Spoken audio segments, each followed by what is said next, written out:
visit our website at www.returnsinvestmentnigerialimited.com, or you can call us on 090-346-14444 or 090-365-27708 or 081-551-89002. Choose financial freedom. Choose Returns Market Investments Nigeria Limited. Is my God-given potential.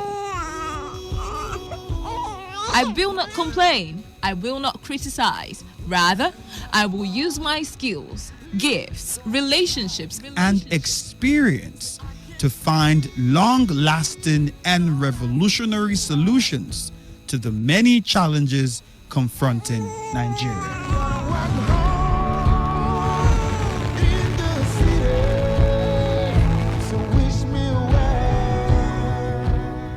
Nigeria will rise again. Because I am here, I will leave this nation a better place than I met it. I will work to make Nigeria a praise on the earth.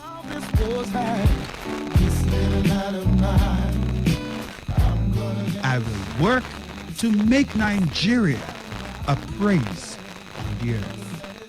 So help me God. Let me tell you how I got this far. This message is brought to you by Today95.1 FM, Voice of the People. Ladies and gentlemen, may I have your attention, please? This president's failed. It's about the future of this country. We're going to take it back. We're going to take it back. You asked us to vote you into that position so you can bring about that. Solution. So when you vote me, then you sleep. Let me see if I can take another phone call. Hello, Today 95.1 FM. Good morning. What makes a policeman to be able to feed is the gun he's holding. They use their gun to extort money from people. Good morning. What's your name and where are you calling from? No longer news that we are truly the voice of the people.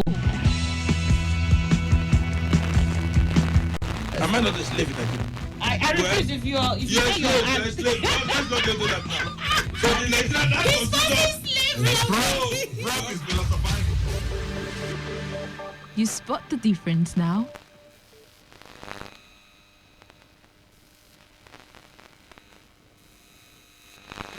Port Harcourt, are you ready? Today, 95.1 FM, the voice of the people. Wake up to today's quest. All the news and information you need in one go. Get started with the best of sports, lifestyle, analysis, and Annie. Can you feel it? Can you feel it? Wake up to today's quest with Annie on Today 95.1 FM from 6 to 11 a.m. weekdays. Fantastic.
19 minutes after 9, and you're still listening to Today 95.1 FM. I guess one of the biggest topics will be on the Supreme Court's position in Imo State, whether to review its judgment on Imo State or not, and the position of the PDP on that. Is this an endorsement of electoral fraud? But I did notice one thing, though, that even in giving the judgment and said we can't review that and we're not going to reverse our position that we've had on Imo State, it's unthinkable for the Supreme Court to do that. Penalties were not dished out to the lawyers as we saw in Bayelsa State. So we've got a couple of people who say, why penalties weren't handed out to the lawyers that brought that case, at least for Imo State, to court, is because they understand, the Supreme Court understands that, yes, we did some errors here, but we'll not review these errors because, look, Supreme Court can't do that.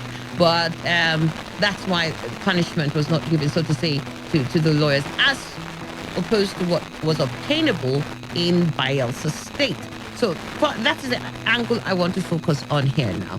I mean, if Bayelsa State had her lawyers, the people who are representing Leon and the APC in the case of Bayelsa, got handed down a fine of 30 million naira, and they said, they should have known better than to come back asking the Supreme Court to review this case.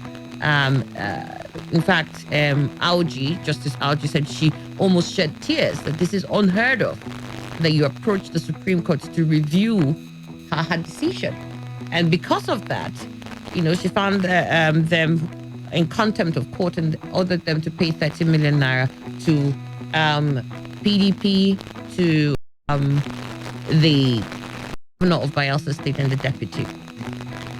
That each person would do this, but so each person was paying 30. So if this is what happened in Bayelsa State and in Imo State, well, they say, well, we're not reviewing it. We can't do this. It's not possible for us to review our case. It is what it is. And the lawyers are not fined anything. People are saying the reason why they didn't do this is because there is merit in the approach, or merit in the position the lawyers had in seeking the Supreme Court to review its case. And if that is to be true, if it's because there is merit, does that mean that despite the irregularities that might be in a pronouncement made by the Supreme Court, we will go to bed with it regardless? So these are the issues. Let me start with you here. What do you think? The fact that they were not fined, what does that mean to you, Fine-Faced Namena? Yes, I was even surprised when I read about the judgments and didn't hear about fine. Because it is said that what is good for the goose is also good for the gander. And when that fine came out after the Bayelsa hearing, in my mind, I said the people of Imo and Zamfara, if they know what is good for them, then they should better withdraw their application for the Supreme Court to review, except they have set aside 60 million naira to use and address the outcome of that process. But one was surprised to see and hear that that fine wasn't dished out. And like this person is saying that maybe it's because they know there was error somewhere and we cannot ask you to pay again. That is just an assumption if you ask me. But then I believe that the apex courts looks at their matter and judge their cases according to agreements amongst them, because they know that whatever they say is final. And to an extent, they try as much as possible to say something that will not warrant them to come back to it and see how they can withdraw it. But then it is surprising that no cost was awarded in the case of Imo State, why it was heavily awarded in the case of Bayelsa State, because the Bayelsa State case involves a situation whereby the man wasn't given that thing they call in the court process fair hearing. The Constitution says fair hearing. Fair hearing in the sense that his matter is being tried and he wasn't given opportunity to defend himself, to explain why his certificates were having many names. The only defense he had in that process were the affidavit that he presented, and which I believe they still ought to have asked him one or two questions. But at that point, he never had that opportunity and wasn't given that opportunity, and the ruling was given. And apart from the fact that he was crying home after they refused to review the matter, they slammed him again, additional cost, up to the point of 60 million naira. As if we are talking about 60,000 naira here. This is in millions. And it's very, very painful. And that is why we are not surprised to hear that the man is attempting suicide, because it's suicidal to, pass through all what you pass through, and then you are still slammed with some charges to pay, which I don't know how you are going to cover the money. But the point remains that the Supreme Court not awarding costs in the Imo case is surprising.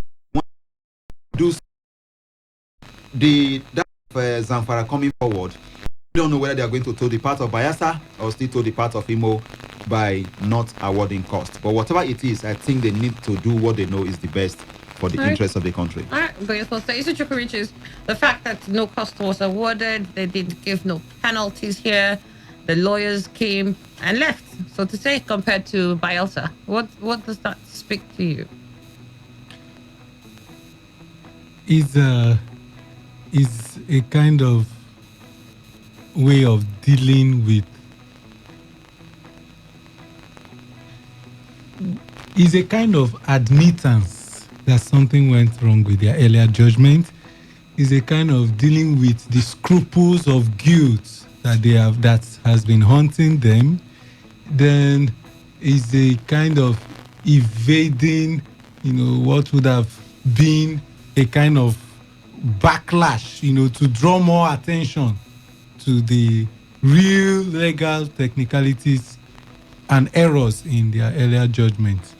Otherwise, one would have imagined that the charges, made against the APC, we are not even to the Supreme Court per se for contempt of court. They were like charges of compensation to the PDP and to the PDP candidates.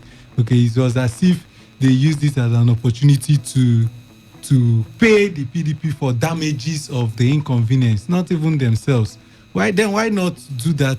In this case of the PDP to pay the APC for the inconvenience of having distracting a government in power, a government that has been legitimately put in place by the declaration of the Supreme Court. They will have to deal with it. What the APC, what the PDP said is already happening. It's still haunting the Supreme Court, and nothing yet has been said about the fallibility of the Supreme Court. I think before now, just a week or two ago, they admitted that the Supreme Court is not infallible.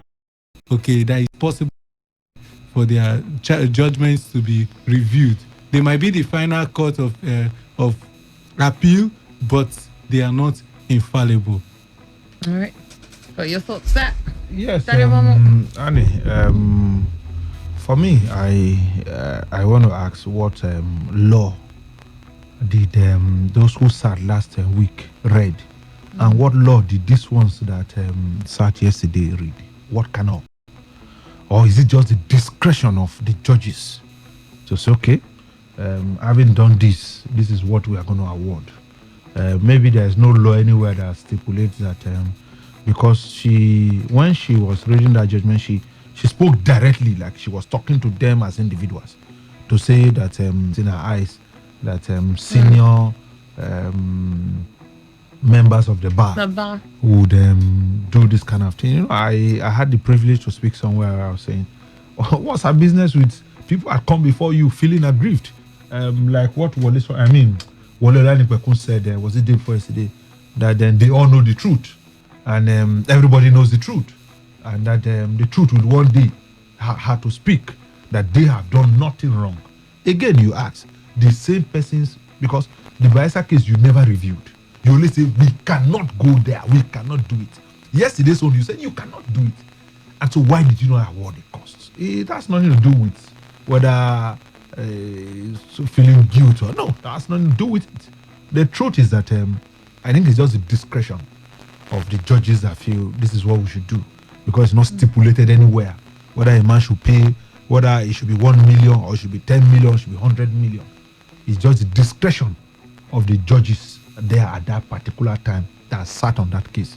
If not, I asked what law did those ones who did last week and the one who ruled yesterday, did they read different law? Were laws from Gambia or law from South Africa? So it's purely the discretion of the judges that sat on those cases and nothing more. All right. In the case of those who say, like you said, Izuchukwu, you said you think this is just guilt.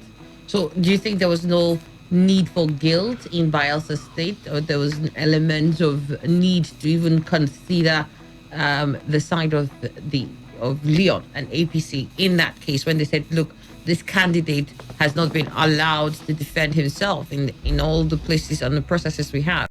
You don't think that there was any form of guilt there too? No, I don't. Based on my knowledge of the law, especially from their analysis of the legal experts. Okay, the case in Bayelsa seems to be quite straightforward. Apart from the fact that he has not been indicted for presenting fake certificates. No, not at all. Okay, and that should be looked into. But his was that the names, there were disparities, in the names, and so it cannot be clearly shown that those certificates are owned by the same person. And then their area of focus might have been the constitutional area that says since it's a joint ticket, one person loses, then the other ones. That might just be the area where they would hold on to and say there is no guilt. But there is a precedence in Bauchi. Muazu, the man who rose to become the PDP chairman, his deputy had the same case, and then they break it off. They removed him, and they allow Muazu to continue. The same Supreme Court. That's what I would say. So there is a precedence to that one. So there is no guilt. So it's just in Imo that will now feel that there's guilt. The justices, there is guilt, and so that's why they didn't award cause. For me, it's just purely their discretion at that time when they were giving that distance. I felt, okay, no need, let these persons go. How come they didn't issue? Zamfara has come for review before. In Rivers State, they have come for review before. So the cost was not awarded. Yeah. So for me, it's just that's a discretion of the judges who sat at that time. If you say guilt, I think we are just trying to say look into the minds of the judges. I just feel that's what happened. No. But unfortunately, see, sometimes some of these things can be painful. It is painful. I mean, because can you imagine what's also going on with more people who felt they needed Ihedioha? It's the same way you understand the pain of those in Bayelsa who felt they needed Leon. And the man was already practicing. Ihedioha was already sitting in there. He already had made appointments. Ihedioha would have collected salaries and collected allowance. This one is even just warming up to get there. And look at the difference between the time the election was conducted last year. Up to this time, they are pre-election. Swear in a pre-election matter. Yeah. Pre-election matter. Not a case I went to tribunal. Yeah. A pre-election matter. Yeah. So basically, like Falana said, the moment Falana spoke on this matter, I thought the Supreme Court they were going to reverse themselves because it made it very clear that they do not have jurisdiction over the matter. And what they ought to have done was to ask those people that filed the application, the court, why they think that they have jurisdiction over pre-election matter, because the Electoral Act and law talks about the fact that the moment those issues that are brought to the Supreme Court were supposed to be handled by electoral tribunal, and they were not handled, and you brought them to Supreme Court, and then Supreme Court will remove a man who has gotten to that extent and say it was a joint ticket. Now, the point remains that the mistake has been made in Bayelsa, and it is unfortunate that they have to live with this pain. The pain is too much. To me, before the news of the deputy Bayelsa, I was invited to be part of the international development partners to attend the inauguration. Some were already moved to Bayelsa already. I said, I was returning from Abuja. My flight was cancelled. We had a vehicle from Abuja to Port Harcourt. I just dropped to get some pick some of my bag, eat, and then pick my vehicle to join the international partners, foreigners that were already waiting in hotels in Bayelsa. And the next thing I saw was on news bar, election cancelled. I was mad. Well, how can you do this to somebody at this point in time? But his speech was ready. His speech was ready. His coach was already made. Everything. No, but I don't get it. He hasn't even gotten into office. Annie, That one is worse. How is it worse? Psychologically worse. Annie, I don't think so. Annie, a man who was already I at have the stadium already entered the office, sat down. Close to a year. That one is even okay. Annie. Close to a year. That one has tasted power. Annie, let us not look at this thing from a different perspective. Look, when you look at the king's mouth, it's as if he never sucked at his mother's breast. That's the way they put it. We all grew up small in this state and in this country. When we were small and we have already gained consciousness, we know ourselves, and your parents will tell you that tomorrow we are going to travel, meaning you will enter moto. Tomorrow morning, you will not sleep till you don't know. You are waiting that consciousness that you want to enter moto. Hey, then that is the kind of situation that the Bayelsa deputy. Look, there we also saw pictures of van where they have been exercising how they are going to do rehearsing and everything, and you cut up that kind of person.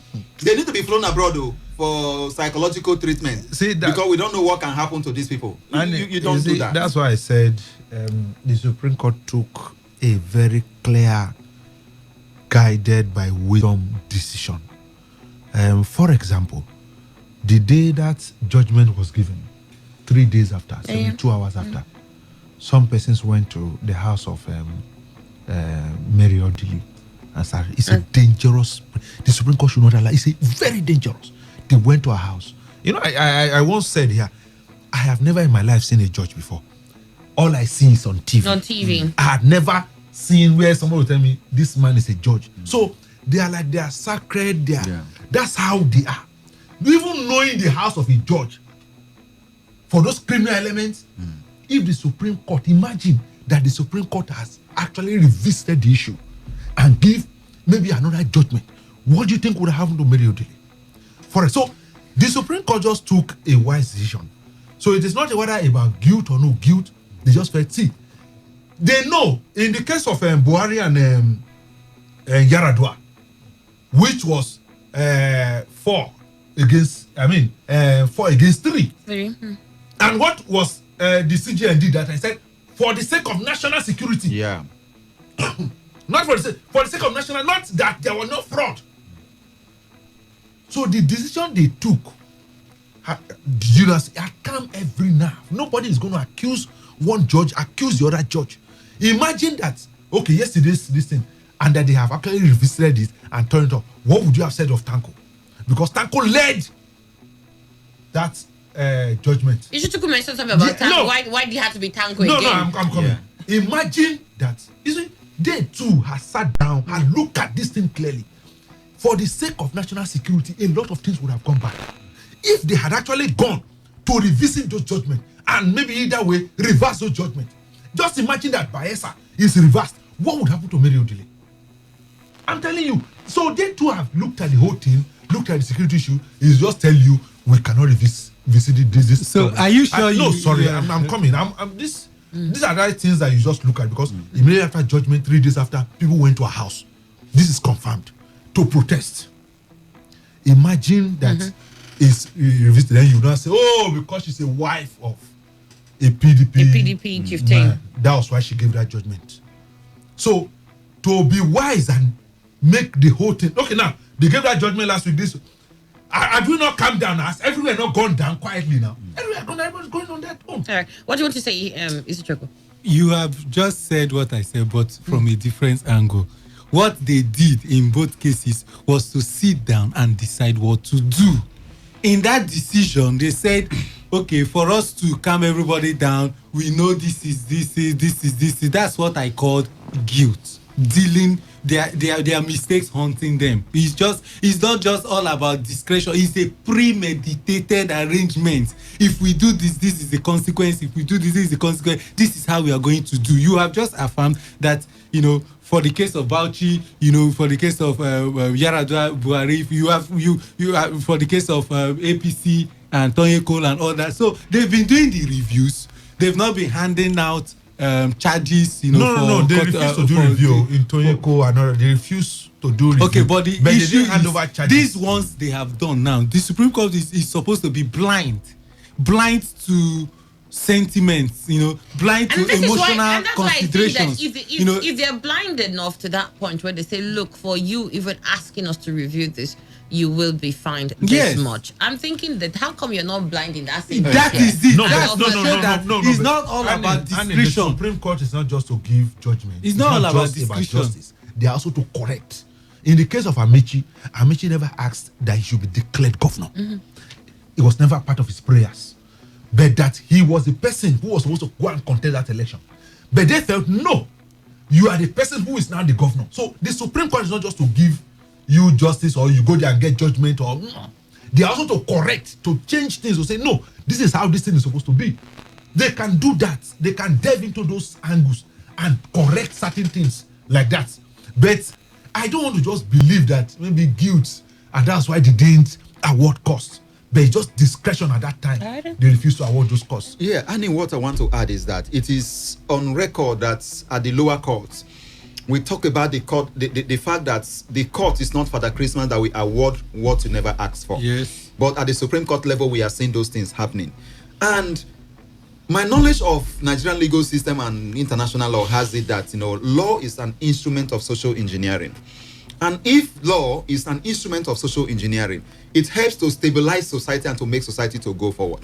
Now, Momo has mentioned the incident in Bauchi, how the deputy was separated from the governor. In Bayelsa, they said it was a joint ticket. These are some of the contradictions within the system that they need to address. Now, I also know that out of the 3 reviews that the Supreme Court received this time around over these elections, that of Bayelsa was the first it attended to. That anger of why any lawyer at all will even come forward and ask the Supreme Court to review, make them to hit them with those millions after not reviewing the case. And then what they did, they may have sat down over that action and they said, that was too wrong, it's too hard, please don't repeat it within themselves. And they now came forward in the Imo State case, they didn't. Don't expect anything much or different in Zamfara State when they are going to do that on the 17th of this month.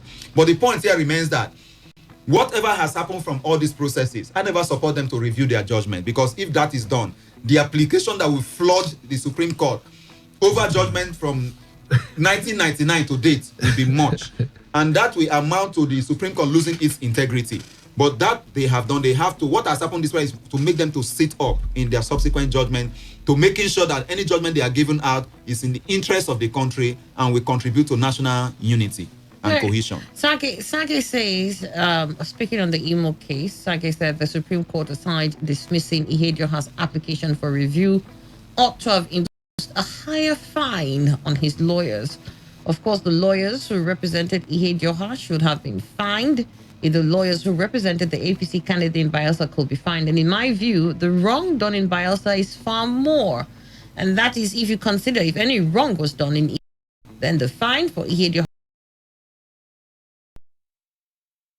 That is what Sage says. But then the PDP has a position on this here. They say that this will continually haunt the Supreme Court. And they also said that, it has shaken the confidence Nigerians and the international community has in its jurisprudence. They are just, there is one thing in this country. When it favors you, the Supreme Court is the angel. When it does not favor you, they are the devil. But we must move